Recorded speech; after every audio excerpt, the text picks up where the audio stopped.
بسم اللہ الرحمن الرحیم۔ السلام علیکم، ویلکم ٹو مہم کہانی۔ پلیز ناول کو لائک کر دیجئے۔ اگر آپ نے ابھی تک چینل کو سبسکرائب نہیں کیا تو سبسکرائب کر دیجئے، بیل آئیکن کو بھی کلک کر دیجئے گا۔ اس سے یہ ہوگا کہ ہر نئی آنے والی ویڈیو کا آپ کو نوٹیفیکیشن مل جائے گا۔ چلتے ہیں ناول کی طرف۔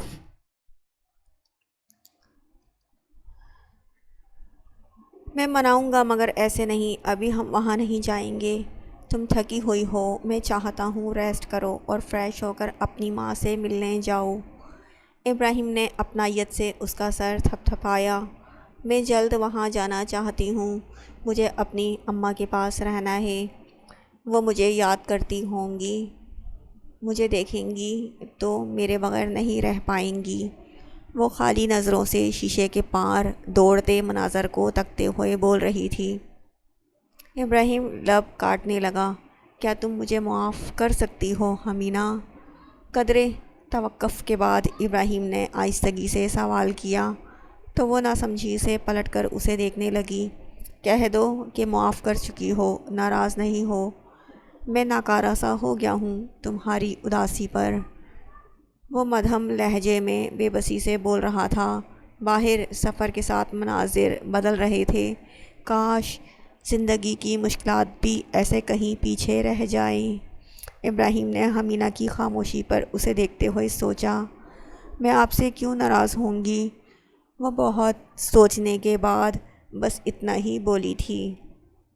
پھر کس سے ناراض ہو؟ وہ نرمی سے پوچھنے لگا۔ خود سے۔ وہ رخ موڑ گئی۔ گہری باتیں مت کیا کرو ورنہ وقت سے پہلے بوڑھی ہو جاؤ گی۔ اپنی عمر کے حساب سے بات کرو۔ ابراہیم اسے بہلانے کے لیے ہلکے پھلکے لہجے میں بولا۔ میرے ساتھ کچھ بھی میری عمر کے حساب سے نہیں ہوا۔ وہ تلخی بھرے لہجے میں بول رہی تھی۔ حمینہ کبھی محبت ہوئی ہے؟ وہ بات بدل کر تھک گیا تھا۔ یاسیت کے گہرے سائے اس چھوٹی لڑکی کے اندر تک پھیل چکے تھے۔ وہ کیا ہوتی ہے؟ وہ سوال کرنے لگی۔ ابراہیم نے توجہ سے اسے دیکھا۔ وہ اسی کو دیکھ رہی تھی۔ وہ یکدم گاڑی کی اسپیڈ سلو کرتا اس کی طرف جھکا۔ وہی جو میں تم سے کرتا ہوں۔ وہ لبوں سے اس کے رخسار کو چھو کر سرگوشی میں بولا۔ حمینہ حیرت بھری نظریں اس کے چہرے پر ٹکا گئی۔ وجیح پرکشش چہرے پر نرم سی مسکراہٹ بکھیرے وہ اب روڈ پر نظر جما گیا تھا۔ تو کیا وہ محبت کرتا ہے؟ کیا واقعی؟ وہ الجھ گئی۔ اسی لیے اپنے گھر والوں سے ملنے جانا مگر رہنے نہیں، تمہارے بغیر نہیں رہ سکتا حمینہ۔ حمینہ مجھے اب چھوڑ کے مت جانا۔ وہ نرم لہجے میں درخواست کر رہا تھا۔ حمینہ نے اس کے جملوں کو سنا اور باقی سارے راستے ان الفاظ کو ہی سوچا تھا۔ وہ لہجہ اور الفاظ، وہ اظہار، وہ محبت، سب کچھ پرکشش تھا، سحر زدہ کرنے والا تھا۔ شاید واقعی محبت اپنے اندر خاص اثر رکھتی ہے۔ اور رات خانزادہ آندھی طوفان کی طرح خٹک حویلی میں پہنچا تھا۔ مردان خانے میں بیٹھے خٹک حویلی کے سب مرد چونک گئے تھے۔ تم یہاں سے چلے جاؤ، میں اسے یہیں لاتا ہوں۔ یعقوب خٹک کے بڑے بیٹے نے ماہد خان کو گھور کر کہا تو وہ ڈھٹائی سے بیٹھا نفی میں سر ہلا گیا۔ اور میں کیوں چھپوں گا؟ میں نے کیا غلط کیا ہے؟ ماہد خان سکون سے بولا۔ وہ تو بس اپنے میسج کا ری ایکشن دیکھنا چاہتا تھا۔ اپنی زبان کو لگام دے کر رکھنا، یعقوب خٹک نے اسے سختی سے ہدایت دی۔ وہ کندھے اچکا گیا اور رات کو اندر آنے کا کہا مگر وہ وہیں دروازے پر رک گیا۔ میری بیوی کہاں ہے؟ اسے بلائیں۔ اور رات نے ایک تیکھی نظر ماہد خان پر ڈال کر سرد لہجے میں کہا، بیٹھو خان اوراد، ہمیں مہمان نوازی کا موقع دو، تمہاری بیوی کی طرف سے رشتہ داری ہے ہماری بھی۔ ماہد خان جتاتے لہجے میں بولا۔ خٹک حویلی کے مرد اس کی ڈھٹائی پر زج ہوئے۔ یعقوب خٹک نے زنان خانے میں پیغام بھیج دیا۔ اچھا ہی تھا کہ اوراد خانزادہ کچھ جانتا نہیں تھا اور امن سکون سے اسے لینے آ گیا تھا، اس سے پہلے کہ معاملہ بگڑتا۔ یعقوب خٹک حمالہ کو اوراد کے ساتھ بھیج دینا چاہتے تھے۔ زنان خانے میں بیٹھی حمالہ کو اوراد کے آنے کی خبر ملی تو اس کا سانس خشک ہو گیا۔ جلدی سے حجاب درست کر کے اپنے بیگ کو ہاتھ مارتی کھڑی ہوئی۔ جب سے آئی ہو روٹھی ہوئی بیٹھی رہی ہو، اب جاتے ہوئے نانی سے ملتی تو جاؤ ہمالہ۔ گلے جان نے دکھ بھری نظروں سے اسے دیکھ کر کہا۔ جب سے آئی ہو روٹھی ہوئی بیٹھی ہو، اب جاتے ہوئے نانی سے ملتی تو جاؤ ہمالہ۔ گلے جان نے دکھ بھری نظروں سے اسے دیکھ کر کہا تو وہ ہونٹ لٹکائے سسکیاں بھرتی ان کے پاس پہنچی اور ان کے سینے سے لگ گئی۔ مجھے نہیں آنا تھا نانو، مجھے سب نے منع کیا تھا، اور آج پتہ چل رہا ہے کیوں منع کیا تھا۔ میرے ساتھ زبردستی کر کے اچھا نہیں کیا، مجھے ڈر لگ رہا ہے۔ وہ آنکھیں میچے بچوں کی طرح رونے لگی۔ وہ نہیں آنا چاہتی تھی، وہ یہ بات کیسے ثابت کرے گی؟ اسے یقین تھا اوراد اس پر یقین نہیں کرے گا، اب تو بالکل نہیں۔ تم کہو تو میں اس سے بات کرتی ہوں، میں بتاؤں گی ہمالہ۔ گلے جان اسے محبت سے چومتے ہوئے بولی۔ نہیں، وہ آپ سے لڑیں گے تو مجھے اچھا نہیں لگے گا۔ ہمالہ اپنی آنکھیں رگڑ کر آنسو صاف کرتی نفی میں سر ہلا گئی، پھر ہاتھ ہلاتی خدا حافظ بول کر ان کے کمرے سے نکل گئی۔ گلے جان بھاری دل سے اسے جاتا دیکھ رہی تھی۔ وہ زنان خانے اور مردان خانے کے درمیانی دروازے پر پہنچی۔ سامنے مردوں میں اوراد کھڑا تھا، اپنی تمام تر رعب دار سنجیدہ شخصیت کے ساتھ، سرد تاثرات لیے سب میں نمایاں سا۔ وہ ہمالہ کو دیکھ کر اس کی طرف قدم بڑھا گیا۔ ہمالہ نے اپنے بیگ پر گرفت مضبوط کرتے ہوئے لرز کر آنکھیں میچ لی تھیں۔ وہ اس پر یقین کرے گا یا اسے غلط سمجھے گا؟ وہ ڈانٹے گا، مارے گا؟ اس کے قریب آنے تک ہمالہ انہی سوچوں میں گم خوفزدہ سی کھڑی تھی۔ اس کے قریب آنے تک ہمالہ خوفزدہ تھی۔ تمہیں یہاں آنے سے منع کیا تھا نا ہمالہ؟ اس کے قریب پہنچ کر وہ نہایت سنجیدہ اور مدھم لہجے میں بول رہا تھا۔ میں نہیں آنا چاہتی تھی۔ وہ سسک کر بولی۔ تمہیں کون لایا ہے؟ کیا تم خود نہیں آئیں؟ وہ نرمی سے سوال کرنے لگا۔ اس کے لہجے پر ہمالہ نے بے اختیار سر اٹھا کر اسے دیکھا۔ وہ سنجیدہ تھا مگر غصہ نہیں کر رہا تھا، وہ سوال کر رہا تھا تو کیا اس کے جواب پر یقین کرے گا؟ وہ تیزی سے نفی میں سر ہلاتی پیچھے کھڑے ماہد خان کو دیکھنے لگی۔ اوراد نے اس کی نظروں کے تعاقب میں دیکھا تو ماہد خان کھڑا تھا۔ مجھے وہ انسان زبردستی لایا ہے۔ ہمالہ کی سسکتی آواز پر اوراد کی آنکھوں میں خون اترا تھا۔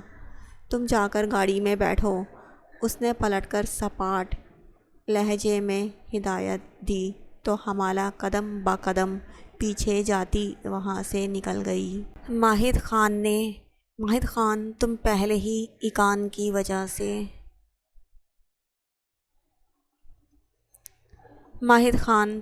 ہی ایقان کی وجہ سے خان حویلی والوں کا صبر آزما چکے ہو، مگر میں بتا دوں میں اتنا ضبط بالکل نہیں رکھتا۔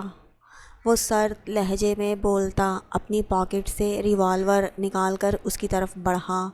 خان اوراد بچی نے گھبرا کر کہہ دیا، ورنہ ماہد کو زبردستی کرنے کی کیا ضرورت ہے؟ تم یہ ہتھیار رکھو، بیٹھ کر بات کرتے ہیں۔ یعقوب خٹک سنجیدگی سے بولتے درمیان میں آئے۔ ماہد خان اب بھی گردن اکڑائے کھڑا تھا۔ اس نے گھبرا کر کہا ہے مگر سچ کہا ہے، ثبوت ماہد خان پہلے ہی اس کے نمبر سے مجھے میسج کر کے دے چکا ہے۔ اوراد کے ترش لہجے پر سب چونکے۔ ماہد اس کے پر یقین لہجے پر حیران ہو گیا۔ کیسا میسج؟ ماہد خان نے ناسمجھی کا ڈرامہ کیا۔ وہی میسج جس میں تم نے اپنی دادی کو گلے جان کہا تھا، حمالہ کبھی انہیں گلے جان نہیں کہتی۔ اورات سرد لہجے میں بولا، وہ جانتا تھا حمالہ انہیں نانو کہتی ہے۔ وہ میسج کبھی نہیں کرتی تھی، وہ چھوٹی سی بات کے لیے بھی کال کرتی تھی۔ تبھی حمالہ کی طرف سے ملا میسج دیکھتے ہی وہ چونک گیا تھا۔ اورات میں بات کرتا ہوں اس سے، تم آرام سے بیٹھ کر بات تو سنو۔ یعقوب خٹک نے اورات خانزادہ کا بازو تھاما جو وہ جھٹکے سے چھڑوا گیا تھا۔ مجھے آرام سے بات کرنا یا سننا نہیں آتا، وہ بے تاثر لہجے میں بولتا ماہد خان کی طرف بڑھا۔ تمہیں ہتھیار چلانے کی اجازت نہیں ہے، تم ہماری حویلی میں کھڑے ہو خان اوراد۔ یعقوب خٹک کے بیٹے نے اس کے سامنے آ کر کرختگی سے کہا، اسے ہتھیار چلانا آتا کب ہے؟ خان حویلی کے مردوں نے آج تک کسی کو شوٹ نہیں کیا۔ سردار خانزادہ نے کبھی کسی انسان پر ہتھیار کا استعمال نہیں کیا، ان کا واحد ہتھیار جرگہ اور لفظی دھمکیاں ہیں۔ ماہد خان نے تمسخر سے کہا۔ اورات خانزادہ کا سرخ چہرہ اسے سکون دے رہا تھا۔ اس کے جملوں پر ایک جھٹکے سے اس کے سر پر پہنچتا اس کا گریبان دبوچ گیا تھا۔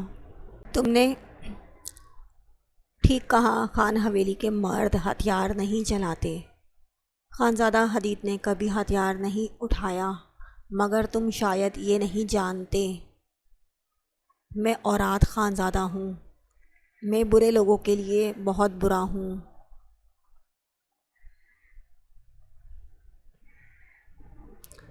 اور مجھے گھٹیا لوگوں کو قتل کرنا بالکل برا نہیں لگتا۔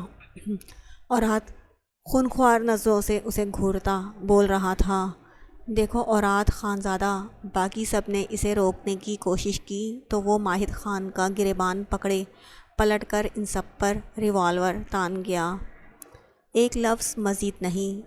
مجھے حیرت ہے، یہاں کے مرد صرف تب مرد بنتے ہیں جب بات ان کی اپنی حویلی تک پہنچ جائے۔ یہ مردانگی ایکان کے وقت کہاں تھی؟ اورات سرد لہجے میں دھاڑا۔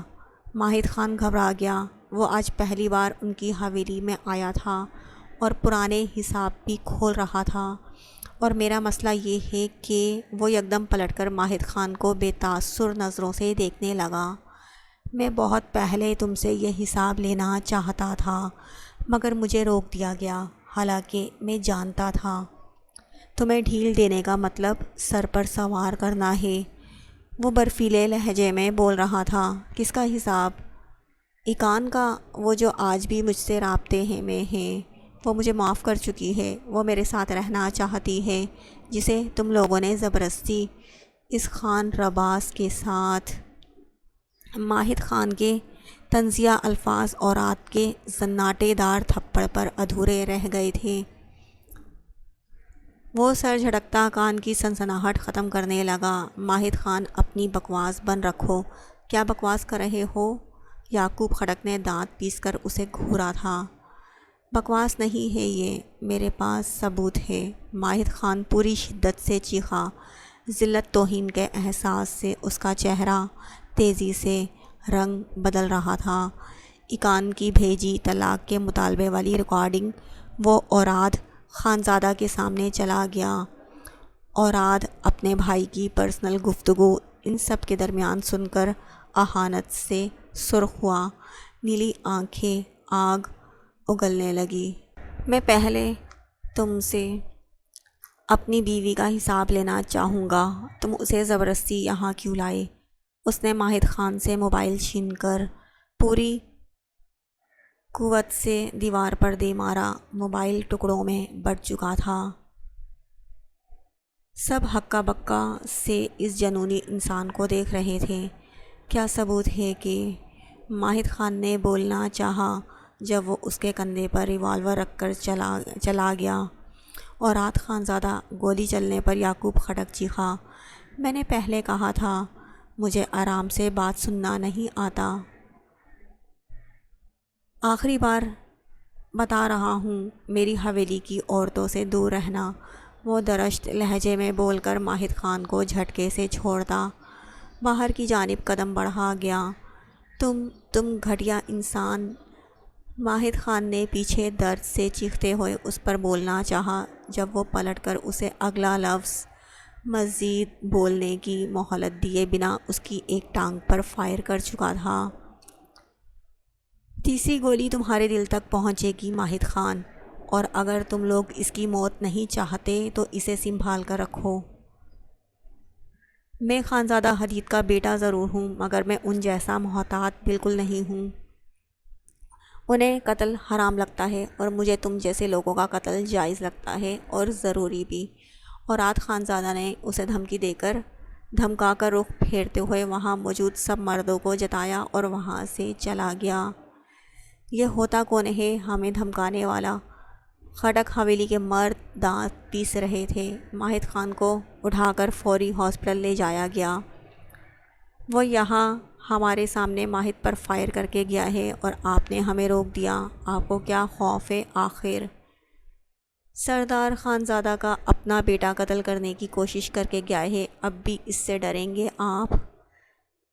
یعقوب خٹک کے بیٹے بھڑکے ہوئے تھے، انہیں اپنا آپ بزدل محسوس ہو رہا تھا۔ مسئلہ خانزادہ حدید نہیں ہے، اصل مسئلہ اوراد خانزادہ ہے جو ہتھیار چلا کر بات کرتا ہے، اور مجھے اس بات کا الزام مت دو۔ ماہد خان نے ہماری عزت کم کرنے میں کوئی کسر نہیں چھوڑی۔ اس بار بھی اوراد خانزادہ کا وہ حملہ جوابی کارروائی تھی۔ یعقوب خٹک سپاٹ لہجے میں بول رہے تھے، ان کا دماغ جھنجھنا رہا تھا۔ اوراد جواباً حملہ کر کے گیا تھا، اور حملہ ایسا تھا کہ ماہد خان شاید معذور ہو جاتا، مگر مرنے والا نہیں تھا۔ نہ اسے موت آنے والی تھی، نہ اس کے حق کے لیے جرگہ بٹھا کر ونی یا قصاص مانگا جا سکتا تھا۔ اوراد خانزادہ واقعی خطرناک انسان تھا۔ اسوان کمرے میں پہنچی تو ایاد بیک گراؤنڈ سے ٹیک لگائے لیپ ٹاپ پر کوئی مووی دیکھ رہا تھا۔ وہ ڈریسنگ ٹیبل پر بیٹھ کر ہاتھوں پر لوشن لگانے لگی۔ گردن موڑ کر اسے دیکھا اور گلا کھنکارا، اس ویک ہم گھر چلیں کیا؟ ریما آنٹی اور ادب انکل کے ساتھ وقت گزاریں گے۔ اسوان نے اسے مخاطب کیا تو وہ چونک کر اسے دیکھنے لگا۔ نہیں، اس کے صاف انکار پر اسوان کا منہ کھل گیا۔ مگر کیوں؟ وہ حیران ہوئی۔ کیوں؟ تم بھول گئی؟ میں صرف تمہارے ساتھ وقت گزارنا چاہتا ہوں، ایاد نے مسکراہٹ دبا کر جتایا۔ کا کیا مطلب؟ وہ گڑبڑا کر دیکھنے لگی۔ تم نے گلالئی سے غالباً کچھ ایسا ہی کہا تھا۔